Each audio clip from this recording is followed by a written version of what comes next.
program linear yang menentukan penyelesaian dari masalah cerita. Artinya langkah pertama yang harus kita lakukan itu adalah kita harus membuat yang namanya model matematika ya. Di mana model matematikanya nanti diperoleh ketika kita tahu yang mana yang nantinya dimisalkan sebagai X, yang mana yang dimisalkan sebagai Y. Nah, biasanya yang dimisalkan sebagai X dan Y, kita baca dulu yang ditanyakan. Gitu ya. Nah, di sini dia bilang keuntungan. Artinya kalau keuntungan dia berbicara tentang harga. Jadi kalau kita perhatikan, kue jenis A harganya 20.000 per bungkus, dijual dengan keuntungan 4.000. Ya, berarti di sini ada kue jenis A, ada kue jenis B. Nah, ini yang dimisalkan sebagai X dan juga dimisalkan sebagai Y. Oke, program linear berapa soal? Program linear itu hanya 4 soal. Oke, sebelum ada yang tanya lagi. Oke, kita akan selesaikan ini dulu. Nanti Bapak akan jawab pertanyaan-pertanyaan yang di chat. Oke, jadi sekarang kita peroleh yang dimisalkan itu jenis A ini sebagai X dan jenis B itu sebagai Y.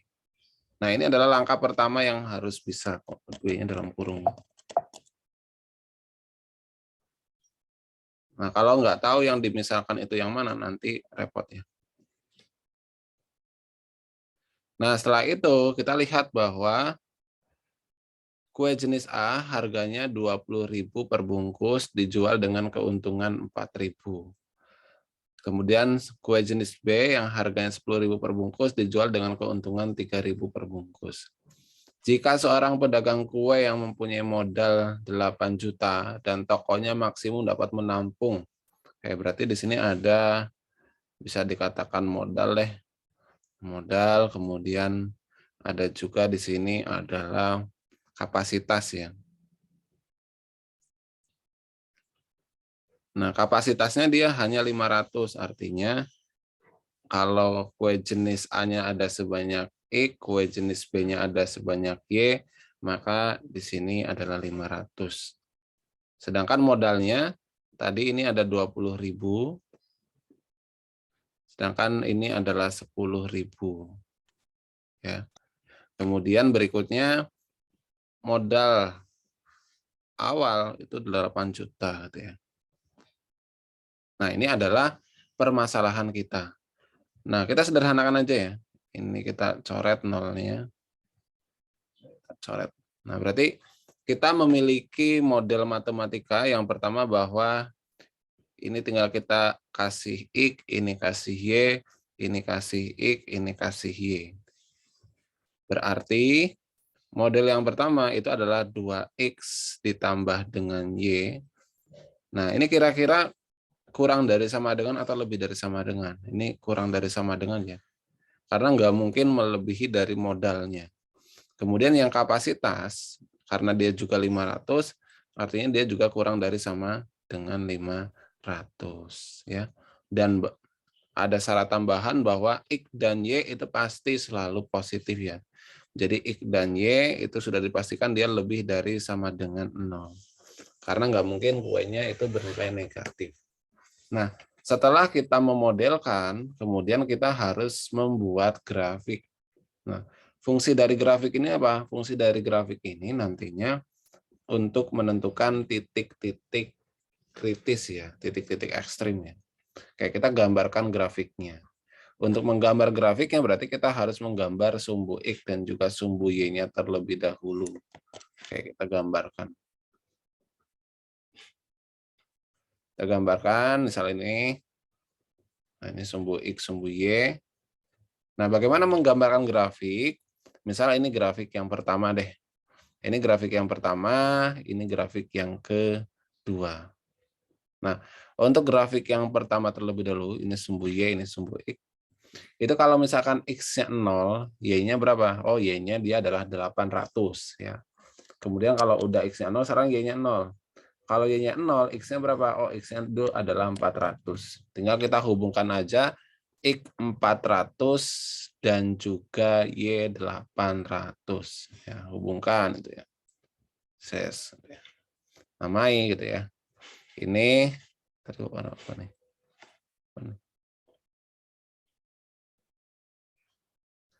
Pak mau tanya apakah yang 500 itu emang buat yang jenis B dan 800 itu buat jenis A atau bisa dibalik?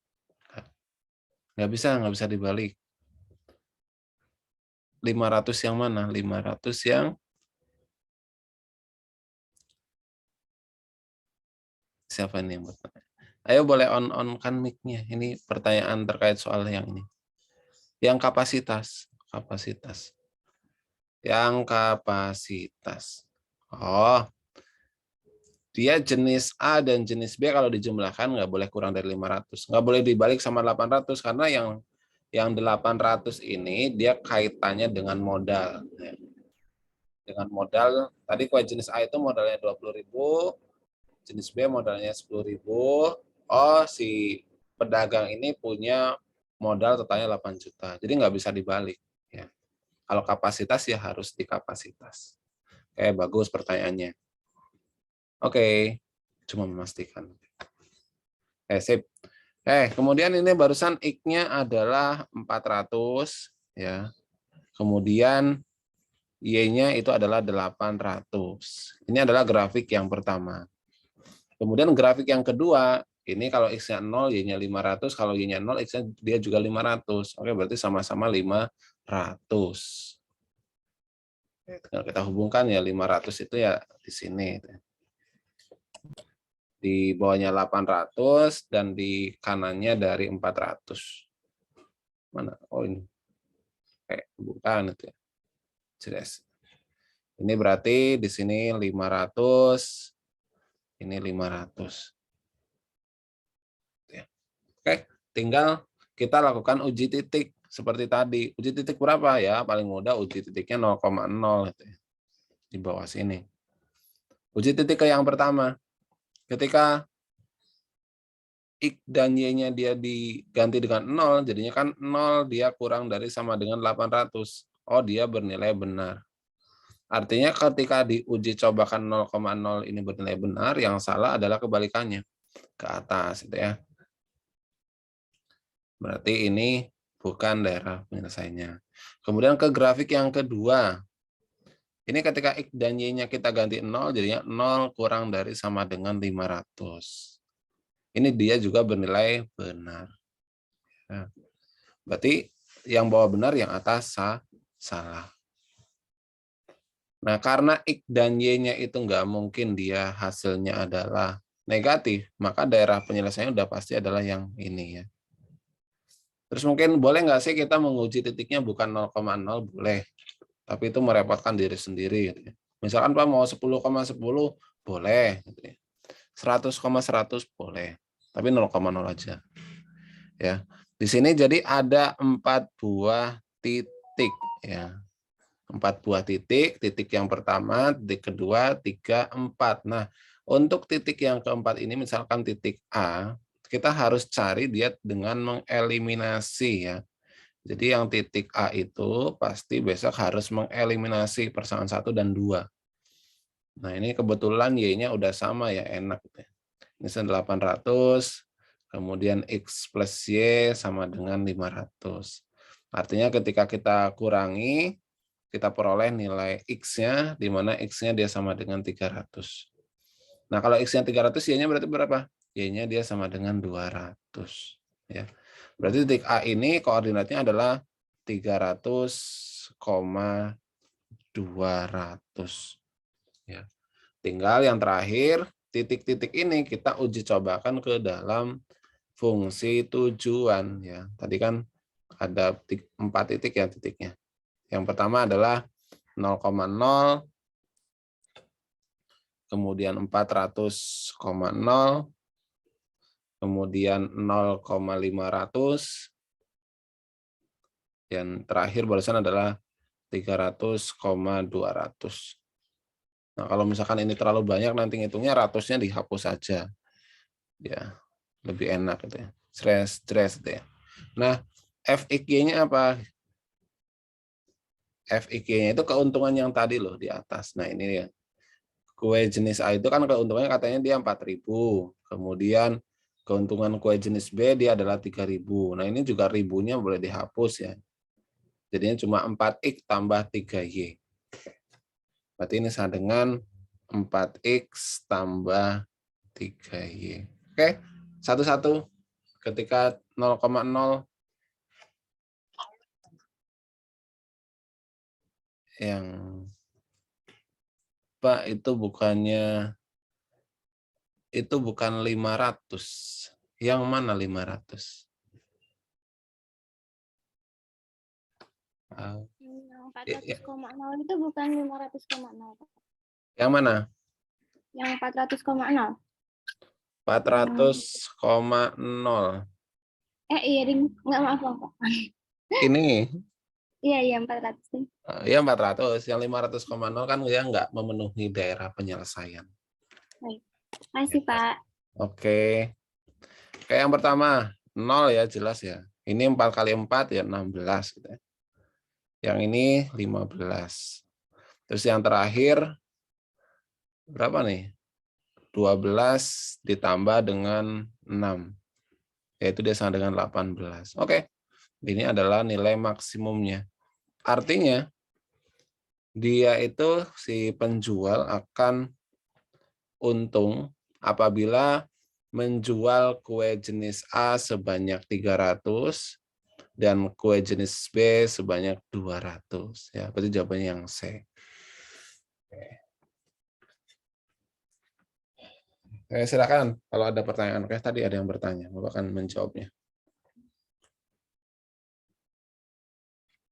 Oke, balik lagi ke induksi. Kalau misalkan ruas kiri dalam bentuk deret mau diganti dengan persamaan, berarti ruas kiri diganti jadi ruas kanan. K ditambah persamaan ruas kiri. Ya. Tapi besok nggak ditanyakan ruas kiri ya, langsung ditanyakan itu N sama dengan K plus 1. Jadi cukup mengganti tadi N-nya itu dengan K plus 1 itu ya di awal. Nah, cukup mengganti. Ini kan tadi Bapak hapus ya, ruas kirinya. Karena kalau yang ditanyakan ruas kiri itu soal tahun lalu ya, biar beda. Jadi nggak ditanyakan ruas kiri.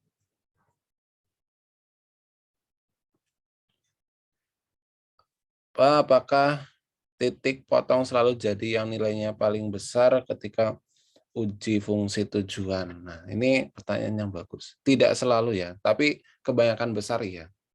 Jadi permasalahan yang barusan itu kan titik maksimumnya kita peroleh di titik potong kedua grafik. Dan memang kebanyakan kasus nilai maksimum itu adalah titik potong dari kedua grafiknya. Tapi nggak semua kasus ya, tetapan harus amannya itu menguji coba satu persatu, karena kan cepat juga menguji 4 titik. Ya, nanti filenya Bapak share ya. Induksi yang pertidaksamaan dan pembagian keluarkan, Pak. Pak, induksi tadi kan 4 soal, nyari notasi, N sama dengan K, N sama dengan K plus 1. Nah, satu lagi apa? Sigma. Enggak, ini N sama dengan K sama dengan N sama dengan K plus 1-nya bisa ada 2 soal. Jadi N sama dengan K plus 1-nya 2 soal. Ya. 2 soalnya di mana? 2 soalnya bisa nanti di ini ya, di keterbagian. Ini udah. Oke, lagi. Pak, cari titik tujuan tadi gimana? Oke. Cari titik tujuan itu bergantung di soal ya. Tadi kan kita harus memahami terlebih dahulu kira-kira di soalnya itu ngapain. Oh, di soalnya itu dia menanyakan tentang keuntungan. Artinya kalau keuntungan nanti fungsi tujuannya pastinya dia adalah harga. Ternyata di sini dia jelas banget ya. Bahwa kue jenis A itu dijual dengan keuntungan 4.000. Sedangkan kue jenis B keuntungannya 3.000. Maka sebetulnya fungsi tujuan awalnya itu bukan 4X tambah 3Y. Tapi dia adalah 4.000 X ditambah dengan 3.000 Y. Tapi kalau kita pakai ribu itu kan sangat banyak ya, nggak suka gitu ya. Ya nolnya dihapus aja.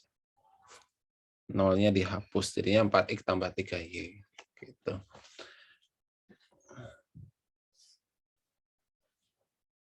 Pak, bisa nggak kalau misal langsung dimasukin ke pilihan jawaban, misal 300 dikali keuntungan kue, terus 200 dikali keuntungan kue bonus B. Bisa. Tapi kan dapat 300 sama 200-nya itu dengan menggambarkan grafik. Ya. Kalau nggak menggambarkan grafik, itu kita nggak bisa memperoleh 300 dan 200. Ini ada yang lebih besar, 400 dan 100 malah. Jangan-jangan ini yang paling besar. Ya. Jadi memang harus dicari terlebih dahulu atau digambar terlebih dahulu grafiknya. Karena menggambar grafik ini adalah syarat wajib di program linear. Ya. Biarpun tadi ada yang bertanya apakah selalu, kalau memang selalu titik potong itu adalah nilai maksimum atau nilai minimum, kita nggak usah repot-repot menggambar grafik. Kita langsung aja mengeliminasi tadi, eliminasi, hasil eliminasi inilah yang merupakan nilai maksimum dan minimum. Ya, dan itu tidak selalu ya. Makanya harus tetap digambarkan grafiknya. Seperti itu di program linear. Oke, ada lagi yang bertanya tentang program linear?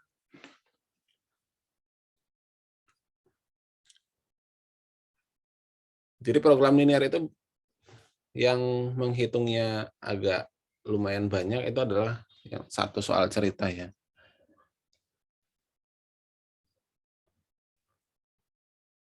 Udah Pak, 3 materi itu bab ini. Gimana Mbak Elo?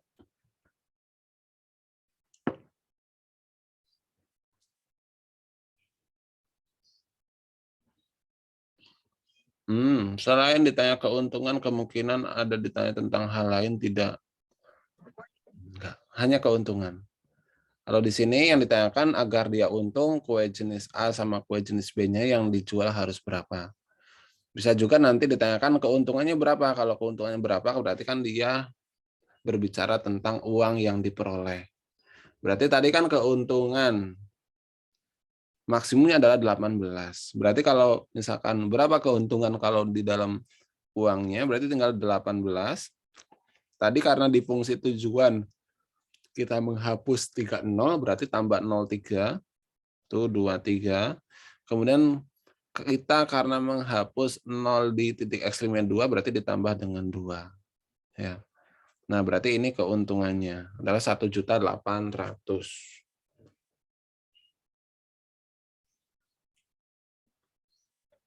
Oh, jangan sebut nama, malu. Kenapa malu? Teman satu angkatan, biar tahu. Yang pas besok buat linear 3 materi itu aja. 3 materi itu. 3 materi. Enggak, ini materi program linear memang ini. Jadi besok itu kan sesuai dengan indikator dulu. Itu masih ada indikatornya di Google Classroom ya. Yang pertama adalah bisa menentukan tadi daerah penyelesaian, kemudian yang kedua bisa menentukan sistem pertidaksamaan, kemudian yang ketiga adalah bisa menentukan nilai maksimum dan minimum ya. Dan yang terakhir itu adalah bisa menyelesaikan soal cerita. Apakah pemodelan keluar? Pemodelan kan udah sekaligus di soal cerita. Kayak itu tentang program linear. Kalau nggak ada yang bertanya lagi, kita lanjut. Kalau matrik gimana matrik? Matrik masih oke lah ya. Matriknya dipelajari aja soal tahun lalu, itu sangat persis ya soalnya. Yang sudah mencoba. Tapi yang nggak mencoba ya udah nggak bisa dikerjakan ya. Soalnya udah selesai waktunya. Invest 3x3, apakah ada cara cepat? Ya, soal tahun lalu yang di Giskul. Invest 3x3 ada cara cepat. Ada dengan OBE. Itu Bapak udah pernah ya OBE.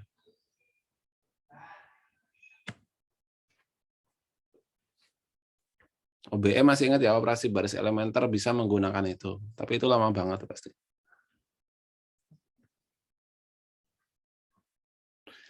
Ya, kalau menentukan inverse dari 3 kali 3, ada berapa soal? Ada inverse 3 kali 3? Oh, nggak ada. Di soal tahun lalu pun nggak dimunculkan inverse 3 kali 3, tapi cukup menentukan adjoin dari inverse matriks 3 kali 3. Nih, kita akan coba bahas aja deh. Coba yang inverse 3 kali 3. Inverse 3 kali 3. Apa nih? Oke, kalau matriks, karena matriks itu cukup mudah, jadi dia komposisinya paling banyak keluar ya. Dia ada 12 soal. 12 soal itu artinya dibagi 2 lagi ya. Operasi matrik 6 soal, kemudian 6 soal laginya itu inverse dan juga determinan. Kemudian yang 10 soalnya itu adalah transformasi geometri. Nah, kemarin sebenarnya ada yang usul, kenapa induksi tetap dikeluarkan? Berarti kalau induksi nggak dikeluarkan, itu 4 soal ke transformasi. Oke, kita akan coba. Sebentar. Kita ke matriks.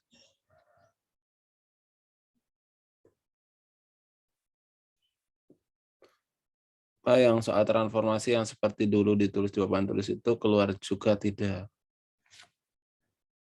Oh, enggak. Nah, itu terlalu susah ya.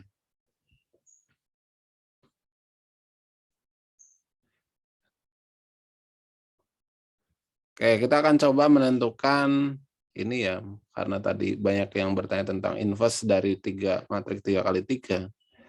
Kenapa enggak ditanyakan inverse-nya aja? Sebetulnya bisa, tapi enggak. Adjoin-nya aja. Karena kemarin pun pas kita ulangan matrik, karena ditanyakannya inverse, jadi macam-macam ya jawabannya. Nah ini ya. Kalau kemarin kan ditanyakannya inverse nih. Nah sekaligus kita belajar mengenai determinan dari matrik 3 kali 3. Kayak notasi sigma tidak keluar ya, hanya induksi aja. Sebenarnya kemarin Bapak mau mengeluarkan tapi nggak cukup itu soalnya, nanti soalnya jadi 31, jadi jelek.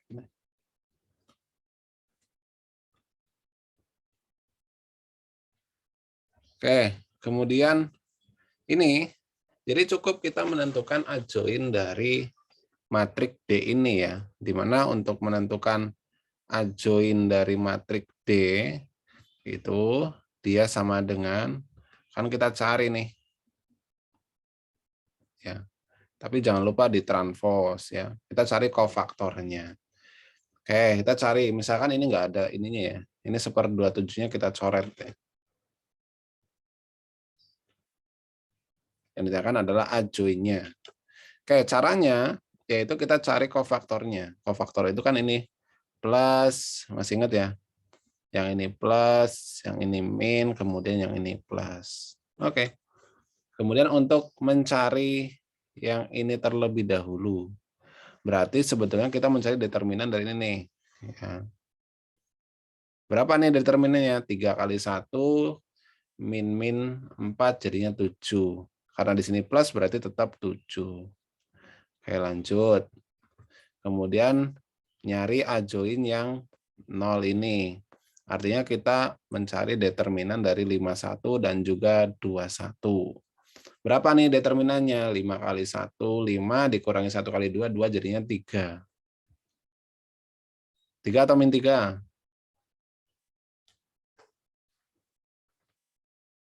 Min 3 ya. Karena di sini ada minnya, jadi min 3. Ya, min. Oke, min 3. Kemudian yang terakhir mencari yang dari min 1. Min 1 berarti determinan dari ini. Ya. 5, 3, 1, min 2. Jadinya min 10, min 3, min 13. Berarti di sini min 13. Oke. Nggak harus semuanya dicari ya, cukup satu aja yang dicari. Ketika ada yang sama berarti udah itu jawabannya. Gitu. Udah ada yang sama belum?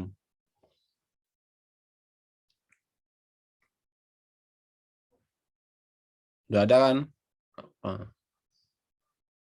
Apa jawabannya berarti? Coba tuliskan di ini di kolom chat atau boleh ngomong langsung.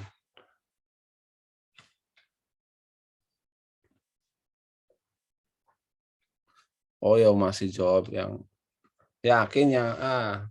Kan ajoin loh, ajoin. Ajoin. Masa yang A? Ya, jangan tertipu ya. Nanti baris pertamanya udah sama. Ini kan belum ditranspos ya. Ditranspos. Artinya kalau ditranspos dirubah. Dirubah jadi yang mana? Berarti ya ini ya. Ini tidak memenuhi karena ini tuh yang memenuhi yang mana? Ini tidak memenuhi, ini tidak memenuhi, ini tidak memenuhi. Ya, antara B dan D. Nah, di B dan D itu nggak usah ngitung semuanya, cukup kita lihat bedanya itu di mana. Ya, bedanya di angka 2. Di sini 2, di sini min 2. Kira-kira beneran yang 2 atau beneran yang min 2?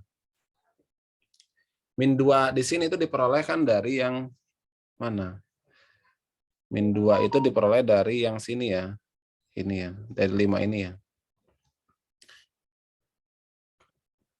Oke, kita cari. Berarti kita cari determinan dari 0 min 1 dan juga min 2, 1. Berapa nih?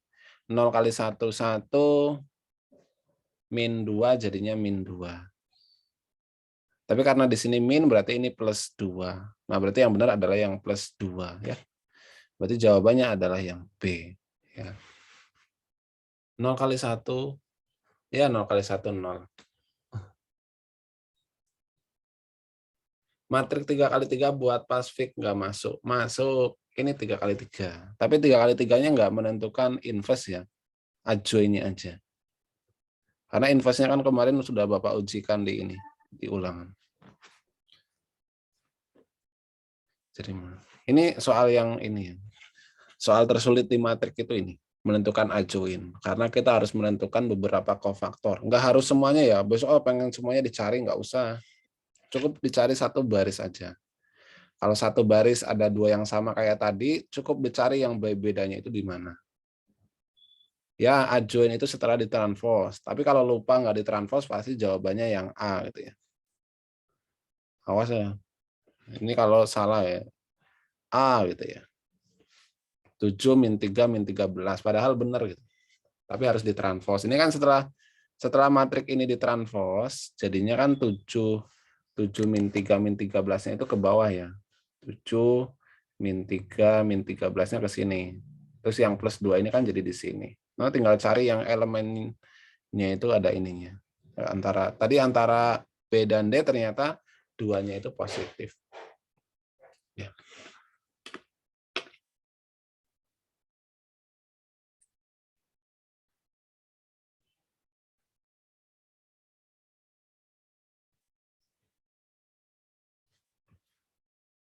Oke, ada yang bertanya lagi. Ada yang bertanya. Oke, ini nanya soal. Oke, kita bahas soalnya.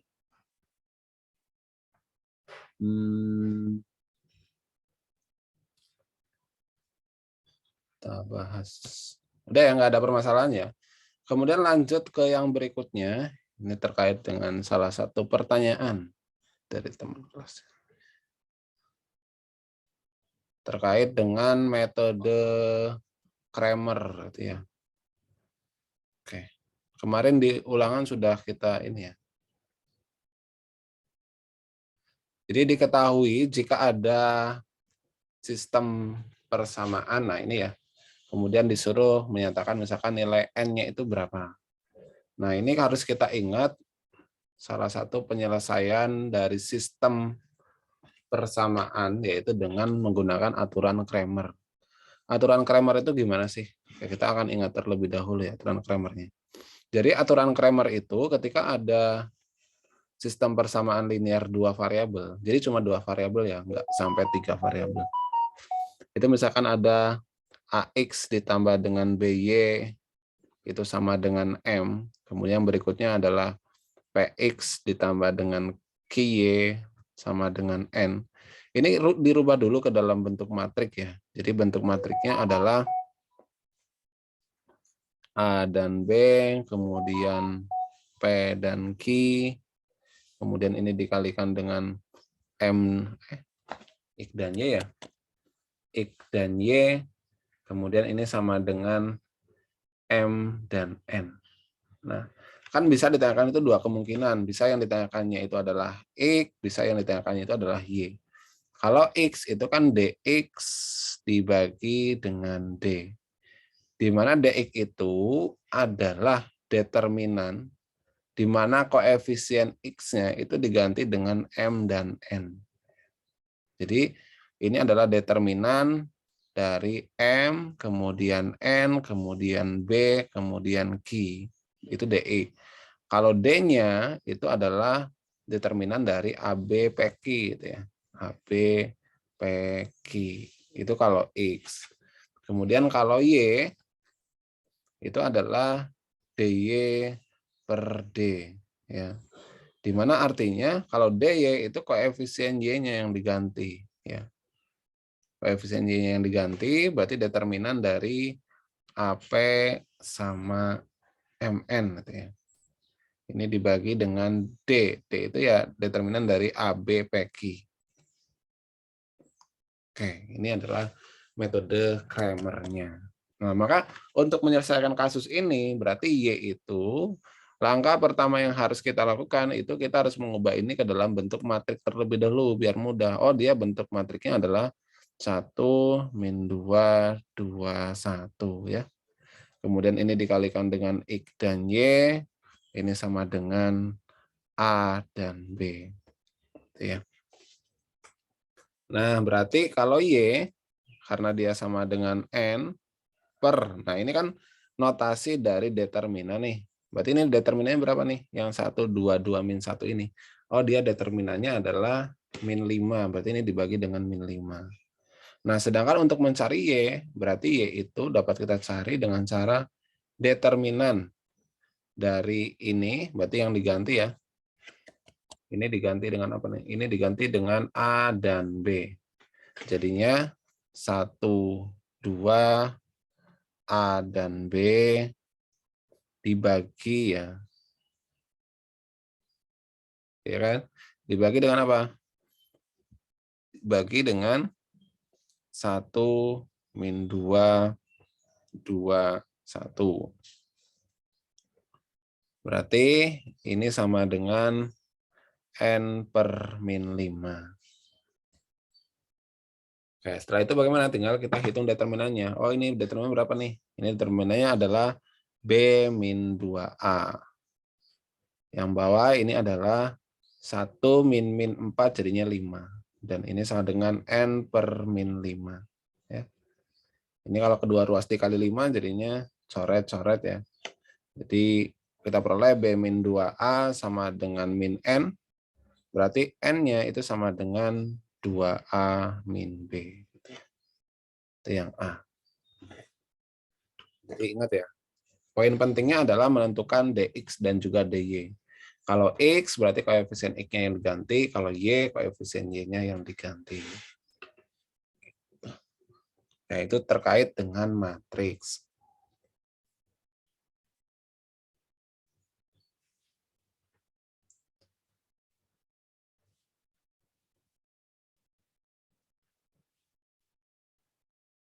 Soal kayak yang ini masuk besok. Ada kemungkinan masuk. Karena ini untuk mengukur pemahaman terkait dengan metode Cramer. Walaupun masuk kan udah bisa juga. Ada teori Gauss-Jordan, tidak. Itu lingkupnya kemarin mau dikeluarkan, tapi ternyata setelah dibuka itu adalah lingkupnya adalah mahasiswa.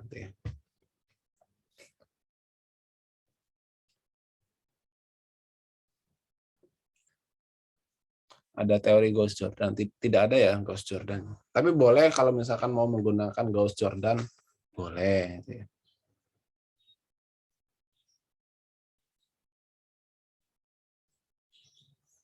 Ini pakai nama samaran. Bismillah.